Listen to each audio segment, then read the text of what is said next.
local real estate agent in Columbus, Ohio. And today I want to start a new video series where I basically just go through and answer the questions I'm getting asked on a daily, weekly basis when I talk to people about the real estate market. And so today's question I want to bring up to you is basically the question I get asked. I've been getting asked for a long time, but the one I get even more so now than ever is, should I buy in this market? As we all know, the market seems to be changing in a sense. Whenever there's change, people tend to freeze and try to figure out and play the game of the market.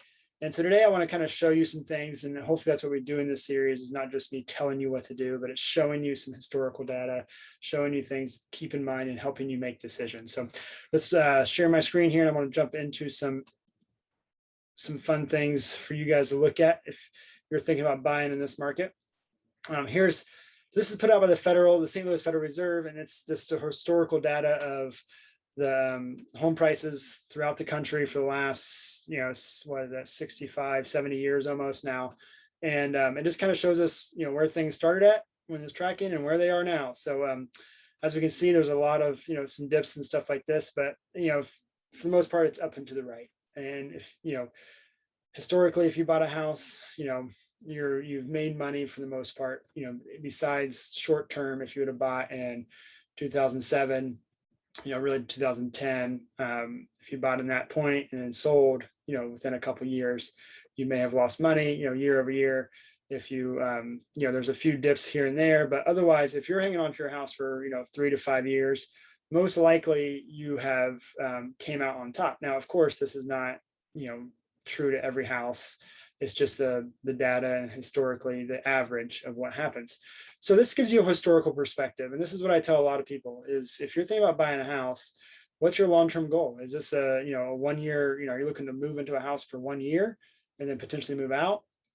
That's a hard thing to do with the fees you pay and the fees you pay to buy and to sell.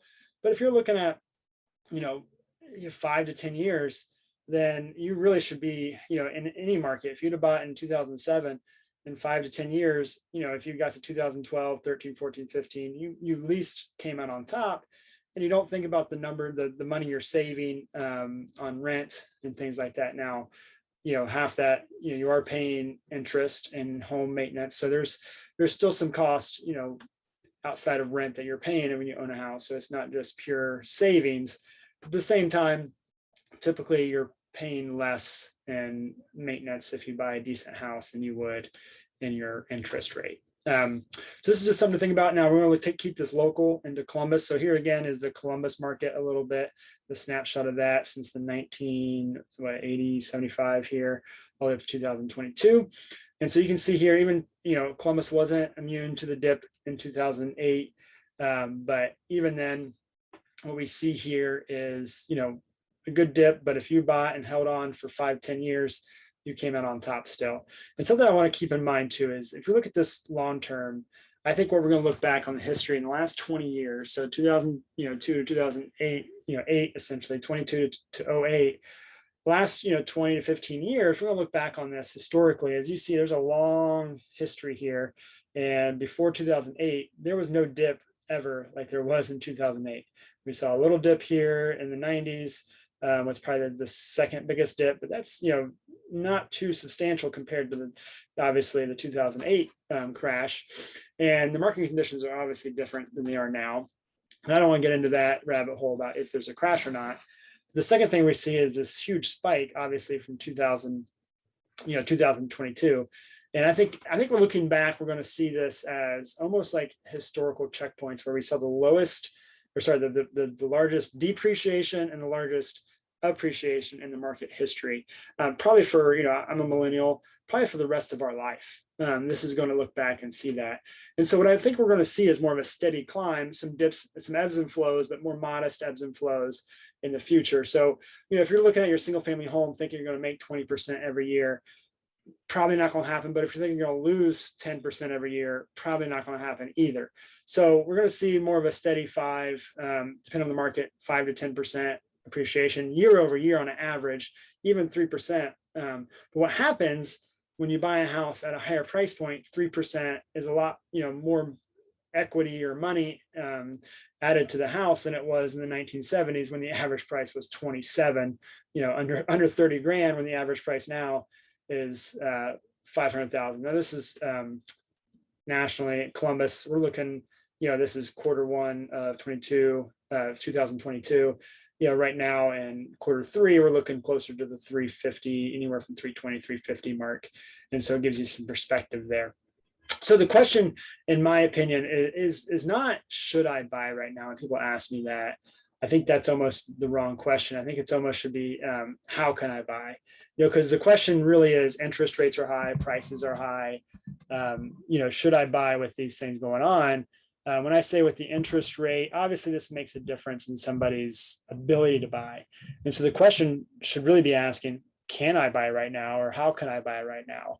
And trying to figure out, does it make sense for me if I'm going to be in this market? Am I going to live somewhere for the next 5 years? And I know what area I really like, because the fees to sell are about, anywhere from 6 to 10%, probably closer to the 10% to sell your house. So you have fees to get in, fees to get out. But at the same time, at a 5% appreciation rate, every year, you can really make that pay off, pretty quick at a 350 average price point. So again, just asking, does the interest, can I afford the monthly payments? Can I get in the door and get a house, even if it's, not quite in the neighborhood I want to be in, or even the price point I want to be? You can, can you manage that? And so the question really should be is, how can I buy, or how do I make it work? That's kind of the question I have. And I'll leave you with this saying is, the saying I've been kind of telling a lot of people lately, I guess, is don't wait to buy real estate, buy real estate and wait. If you can, wait out the storm, you never, there's always going to be recovery from the storm. Because if not, if this doesn't go up into the right consistently, the American economy is really, really going to be shot for a long time if that never goes up into the right. And it's eventually going to. We have bigger fish to fry if that's consistently going down. So, and we won't be probably watching these videos a whole lot anyway. So hopefully this is helpful to you. Again, I'm Ryan Dieter with Key Realty, and here in Columbus, Ohio. If you have a need to buy or sell, I'm always happy to talk to you about your individual situation, because buying a house always is an individual situation with individual decisions to make based on your needs and wants and what your plan is for this house. So hopefully this is helpful. And if I'd love to talk to you about your unique situation. Have a great day.